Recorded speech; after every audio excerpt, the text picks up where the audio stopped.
আন্ডারগ্রাউন্ডে থেকে এবং ভারত থেকে নাকি রিপোর্ট নিতে এসেছে।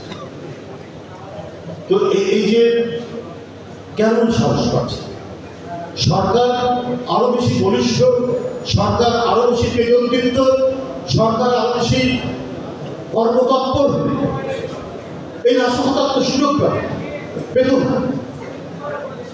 আজকে দোসররা নানাভাবেই তারা ঘাড়ে সওয়ার হয়ে বসে আছে এই সরকারের, এই অন্তর্বর্তীকালীন সরকার। অর্থাৎ এই সরকারকে সমস্ত গণতান্ত্রিক রাজনৈতিক দল যারা 16 বছর সংগ্রাম করেছে, আপসীন সংগ্রাম করছে, রক্ত ঝরিয়েছে, গুম হয়েছে, বিচার বহির্ভূত হত্যার শিকার হয়েছে, তবুও মাথা নত করেনি সেই রাজনৈতিক দল বিএনপি এবং তার কত লোক এমপি থেকে শুরু করে জনপ্রতিনিধি, ছাত্র নেতা, কত মানুষ গুম হয়ে গেছে, জাকির সুমনের মতো, ইলিয়াস আলীর মতো। কিন্তু সরকার খুব ভালো একটা মনোযোগ দেয়। আমরা কি দেখছি উল্টো, যে আপনার যারা ঊর্ধ্বতন কর্মকর্তা হন বিসিএস ক্যাডার দিয়ে, বিসিএস ক্যাডারে পাস করে উত্তীর্ণ হন, সেখানে তো কোনো ধরনের হাসিনা করতে পারে, কিন্তু কোনো আমলে যে বিসিএস পরীক্ষায় যে অনিয়ম করা হয় তা না। হয়তো ছাত্র জীবনে কেউ ছাত্রদল করেছেন এমন পুলিশ অফিসার সামান্য একটু অপরাধ এই জন্যই করছে যে রাস্তা ফাঁকা করার জন্য গাজীপুরের কমিশনার নাজমুল সে রাস্তা ফাঁকা করে দ্রুত অফিসে যাবে, এই জন্য তাকে সেখান থেকে প্রত্যাহার করা হলো এবং পরবর্তী 2-1 দিনের মধ্যে দেখলাম তাকে সাসপেন্ড করা। তো আমি বলবো এটা কিসের, তাকে তো হ্যাঁ ডিসিপ্লিন, এটা ঠিক নয় যে কেন একজন পুলিশ কমিশনার এরকম করবে, কিন্তু এটার জন্য কি এত বড় শাস্তি হতে পারে? কারণ সে এগ্রিকালচার ইউনিভার্সিটি ছাত্র দলের প্রেসিডেন্ট, এগ্রিকালচার ছাত্র দলের প্রেসিডেন্ট, তাকে ক্লোজ করে নিয়ে করে দেওয়া হলো, সাসপেন্ড করে দেওয়া হলো প্রায় 4-5 মাস পর। তো আমার মনে হচ্ছে অন্য কোনো উদ্দেশ্য আছে ভাই। একটা জিয়ারপুরের বাজারে আমরা সবাই গেছি, দোয়া ফাতিহা পাঠ করতে, পুষ্পার্ঘ করতে, ফিরে আসার সময় গাড়ি তুলছে, আমি চিনিও না, এক পুলিশ অফিসার পা ধরে সালাম করছে। আমি মনে করি যে পোশাক করে এটা করা ঠিক হয়, এটা ঠিক আছে, কিন্তু এটা কি খুব বড় একটা অপরাধ? আপনি তাকে তিরস্কার করতে পারতেন, ডিপার্টমেন্টাল তাকে কি বলে যে সহজ করতে পারতেন, তাকে সতর্ক করতে পারতেন, তিরস্কার করতে পারতেন, রাজনীতিকেও তাই করতে পারতেন যে ফার্দার করে যদি হয় তাহলে বড় ধরনের ইয়ে দিব, যেটা আমরা সচরাচর করি। কিন্তু আমি বলবো এদের মানে আমি সার্জেন্ট সাহেবকে আমি চিনি না, সে আমাকে চিনতে পারে বা ভক্ত হতে পারে, সেটা ভিন্ন ব্যাপার। ওই কমিশনার সাহেবকে তো চিনি।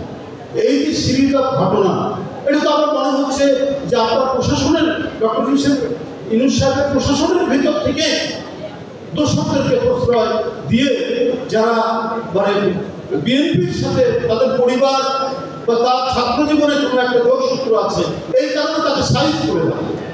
কই আমরা তো একটা মিটিংয়ের মধ্যে দেখলাম, এরই মধ্যে একটা মিটিংয়ে, রাজনৈতিক দলের মিটিংয়ে একটা এডিসি তিনি বক্তব্য রাখছেন, তার বিরুদ্ধে তো আমরা ব্যবস্থা নিতে দেখলাম না। শেখ মুজিবের কোর্ট করে, মুজিব কোর্ট করে আওয়ামী লীগের আমলে বহু এসপি 15ই আগস্টের শোক সভায় সভাপতিত্ব করছেন বা বক্তব্য রাখছেন, তাদের বিরুদ্ধে ব্যবস্থা কই? আজকে দেখলাম ব্যবস্থা দিতে। কিন্তু আমরা এই সরকার দেখছি যে কোথাও যদি বিএনপির কোনো গন্ধ পায়, ছাত্র দলের কোনো গন্ধ পায়, দ্রুত সেই দিকে গিয়ে তাকে আঘাত করে।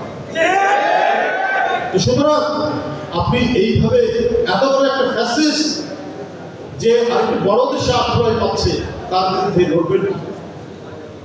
আর জুলাই সনদের কথা যেটা বলেন, সবাই তো আমরা এই ব্যাপারটা একমত হয়েছি। থাকতে পারে নোট অফ ডিসেন্ট, থাকতে পারে সমস্ত কিছু থাকতে পারে, নোট অফ ডিসেন্টগুলো সমস্ত কিছু এটা মিনিমাইজ করে। তো আবার আইনের কথা বলছেন, আইনি বৈধতা কোন কোন রাজনৈতিক দল বলছেন আইনি বৈধতা না দিলে আমরা এটা ইয়ে হবে না। কেউ কেউ বলছেন যে জুলাই সনদ পাসটা হলে 2029 সালে নির্বাচন হবে। তো এগুলো তো ফ্যাসিবাদী কণ্ঠস্বর, এটা তো ফ্যাসিবাদী আওয়াজ। কেন আপনারা সেই কথা বলছেন? হ্যাঁ, এটা তো খুবই রহস্য তৈরি করছে। একটা জিনিস সবাই মিলে এটা করেছে, সবাই যারা গণতান্ত্রিক আন্দোলনে ছিল সবাই মিলে একে একটি জায়গায় এটা আসুন, যাতে একই দিনে নির্বাচন এবং গণভোট করে আমরা ওটারও আইনীকরণ করা হলো এবং জনগণ যাকে ভোট দেবে সে সরকার গঠন করবে, যারা যে যে কমিটমেন্টগুলো আছে তারা সেই কমিটমেন্ট করবে।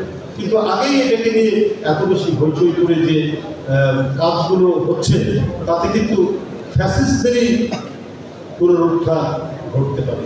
এ ব্যাপারে সবাই যদি সজাগ না হয়, বিশেষ করে গণতান্ত্রিক শক্তি, তাহলে এই জাতির কপাল যে খুব ভালো হবে বলে আমার মনে হয়। আমি আজকে 7ই নভেম্বরের আলোচনায় জাতীয়কর্মী ছাত্র দল বিশ্ববিদ্যালয়ের শাখার সকল নেতাকর্মী এবং বিশ্ববিদ্যালয়ের ছাত্র ভাইদেরকে আমি আবারও আন্তরিক প্রীতি এবং শুভেচ্ছা জানাচ্ছি। তারা আদান দিচ্ছে, বক্তব্য বলা হয়ে গেছে। সবাইকে ধন্যবাদ জানিয়ে আমার বক্তব্য শেষ করছি।